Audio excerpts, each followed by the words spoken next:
Bonjour à toutes et à tous à notre nouveau balado MTL Connect 2025. J'ai le plaisir d'accueillir avec moi l'artiste visuel Moridja Kitenge Banza. Bonjour Moridja, merci d'être Bonjour, avec nous aujourd'hui. merci en tout cas pour l'invitation. Super. Pour débuter, Moridja, euh, qu'est-ce qui vous a amené à devenir artiste? En fait, c'est difficile de dire tout de suite ce qui m'a amené à devenir artiste. En fait, c'est plusieurs éléments qui m'ont amené à être artiste parce que j'aime raconter des histoires. J'aime raconter des histoires, j'aime imaginer des choses. Donc la première chose que je voulais faire, c'était de faire du cinéma. Mais dans mon pays d'origine, il n'y avait pas d'école de cinéma. Et donc, il y avait seulement une école des beaux-arts et une école de musique. Et mes parents n'étaient pas pour que je fasse une école de musique, donc je suis allé à l'école des beaux-arts. Donc c'est un peu par manque de ce que je voulais faire en premier que je suis allé à l'école des beaux-arts, mais finalement j'ai trouvé que par les beaux-arts, je pouvais aussi imaginer ou raconter des histoires. Ah, très bien. Vous êtes né à Kinshasa Oui, et vous vivez à Montréal depuis 20 ans. oui. Comment ce double ancrage influence-t-il votre travail? En fait, ce double ancrage est intéressant parce que ça me permet d'avoir une distance avec mon pays d'origine, un recul sur les événements ou sur ma compréhension de l'espace d'où je viens. Et ça me permet aussi de faire des comparaisons. En fait, souvent, dans mes sujets de recherche, c'est ce que je veux faire quand j'ai besoin de travailler sur un sujet de recherche en lien avec l'histoire du Congo. Je vais essayer de chercher ici au Canada, ici au Québec, qu'est-ce qui pourrait être pareil. Et comme ça, j'ai un recul pour traiter cette problématique-là. Parce qu'avec les recherches qu'on va faire, souvent on va trouver émotionnellement des choses qui sont difficiles, qui sont dures. Mais je pense qu'être aussi loin, pas tout le temps, parce que j'y rentre souvent chaque année, Oui. me permet d'avoir cette distance-là, au fait, et un certain recul. OK, je vois. Donc, évidemment, dans votre œuvre, vous explorez beaucoup les questions d'identité et d'héritage colonial. Pourquoi ces sujets vous tiennent-ils autant à cœur? Mais en fait, c'est pas qu'ils me tiennent autant à cœur, mais c'est des sujets qui me permettent au fait de comprendre mon existence dans le monde en général. Parce que en tant que personne qui est née au Congo, donc je suis une personne noire, ça se voit tout de suite quand je passe quelque part. Tout de suite. Et ça vient aussi avec toute l'histoire qu'il y a derrière une personne qui est noire.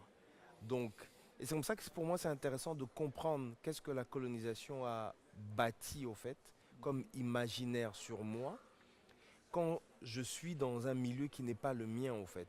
Je Mais vois. ça me permet du coup aussi de comprendre, de mieux cerner les différents angles morts de mon espace d'habitation, mon espace de naissance qui est le Congo.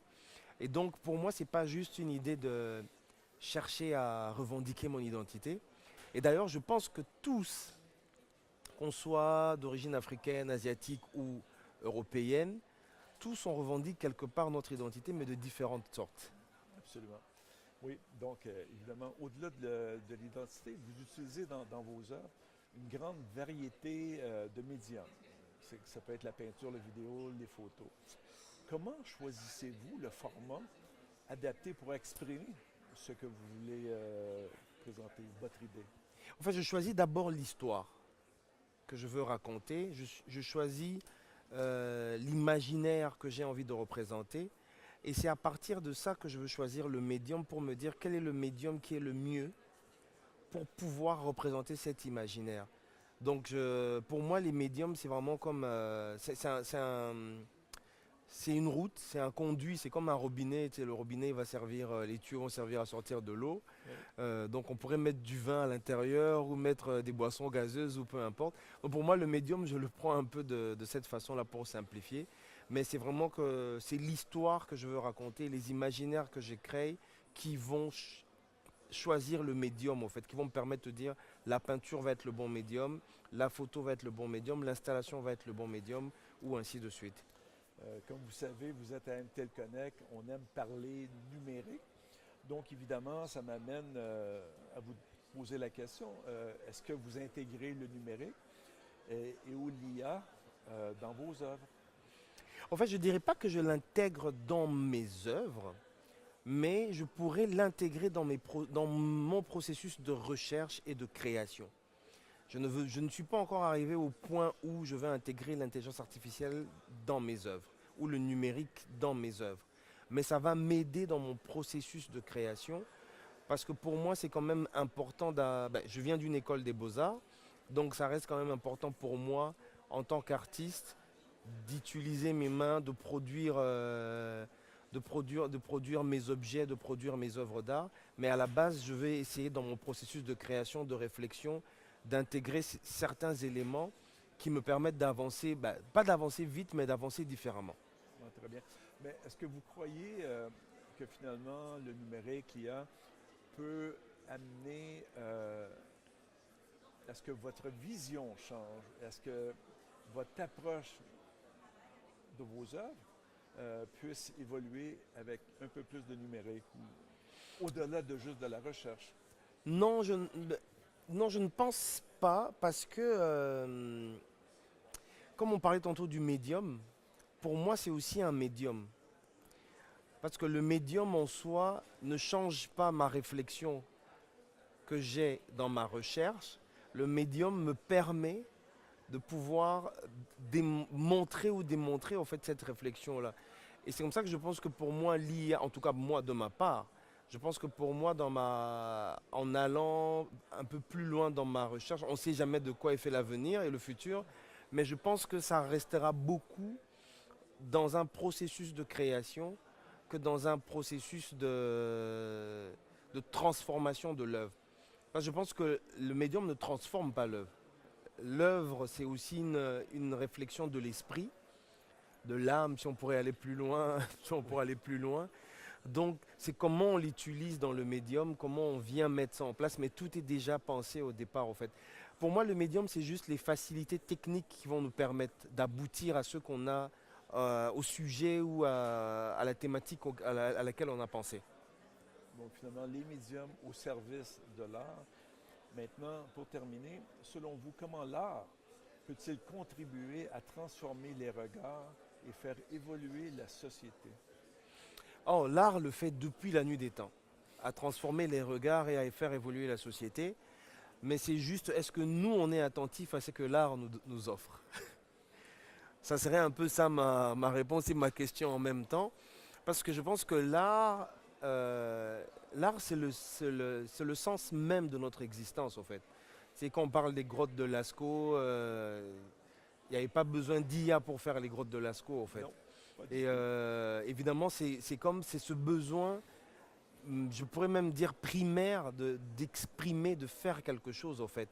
Et donc l'art est déjà là, elle transforme, elle nous conduit, c'est notre identité, ça fait partie de l'identité de chaque société, en fait. Et donc peut-être que c'est à nous de faire attention à mieux regarder ce que l'art nous offre et à éviter de vouloir la standardiser avec l'IA et le numérique. Oui. À se dire, mais comment est-ce qu'on peut garder cette multiplicité d'idées, de réflexions qui démontrent que dans cette diversité, on est riche et on apprend plus, au fait, de nous-mêmes en tant qu'êtres humains. Donc, si je comprends, indépendamment de l'art ou l'art numérique, il faut demeurer attentif et avoir un regard qui peut nous inspirer. Oui, parce que l'art, en fait, ce qui est intéressant, on regarde souvent l'art en se disant, je regarde une œuvre, je regarde un tableau, et puis c'est beau, ça s'arrête là. Mais non, mais c'est au-delà de ce que ça apporte en tant que, dans le niveau mental, de l'esprit, du bien-être, ce que ça apporte aussi dans l'identité qu'on veut avoir d'une nation. Tu sais, on est au Québec, souvent on parlait de la nation québécoise, mais qu'est-ce qu'on veut avoir de cette nation? On est au Canada, on va parler de la nation canadienne, mais qu'est-ce qu'on veut avoir de cette nation? On ne veut pas juste avoir de l'économie, Non. on ne veut pas juste avoir du numérique, on veut avoir quelque chose qui nous ressemble à nous, en fait. Et quelque chose qui nous ressemble, c'est quelque chose qui est réfléchi, qui vient de l'émotion, qui vient de l'esprit, qui est produit, qui n'est pas aussi parfait, parce que l'être humain n'est pas parfait. Donc pourquoi atteindre la perfection quand nous-mêmes nous ne sommes pas parfaits? Super. Maintenant, donc vous êtes vraiment un artiste pur dans l'âme. Est-ce que vous êtes inquiet de l'arrivée rapide de l'IA, du numérique et des œuvres génératives, ou est-ce que finalement l'IA se prétend comme artiste? Mais pour moi, comme j'ai dit dans la conférence que j'ai faite tantôt, au fait, oui, je suis inquiet, mais je suis inquiet parce que on est en train de détruire quelque part, si on ne fait pas attention, on est en train de détruire au fait notre richesse culturelle, mais les richesses culturelles de chaque société. Parce que l'IA en soi, je pense que comme dans toute révolution, je pense que ce n'est pas l'IA le problème. Je pense que c'est nous les êtres humains le problème. C'est comment on l'utilise et pour quelles raisons on veut l'utiliser. Pourquoi on veut standardiser les choses au fait. Parce que je donnais un exemple tantôt dans ma conférence, je disais, vous savez, la colonisation, quand elle vient dans les différents pays en Afrique ou partout, la première chose qu'elle va détruire, c'est la culture. Elle ne va pas détruire l'économie forcément en premier, elle ne va pas détruire les maisons, elle va détruire d'abord la culture. Et elle va vouloir standardiser. Mais standardiser par rapport à qui? Par rapport à elle, pas par rapport aux autres. Et souvent, j'ai l'impression que c'est ce que l'IA est en train d'essayer de reproduire, au fait. Et en tant qu'artiste, moi, ma question, ma crainte, c'est de me dire, mais est-ce que je suis pris en compte dans cette révolution ou évolution? Et est-ce que j'ai ma part de rétribution du gain qu'apporte cette évolution ou cette révolution? Parce que c'est bien de dire qu'il y a une révolution, mais à qui profite la révolution? Absolument. Super. Merci beaucoup, Marija, pour cet échange éclairant sur l'art dans notre nouvelle réalité numérique. Mais merci beaucoup en tout cas pour l'invitation. Merci à toutes et à tous et à la prochaine.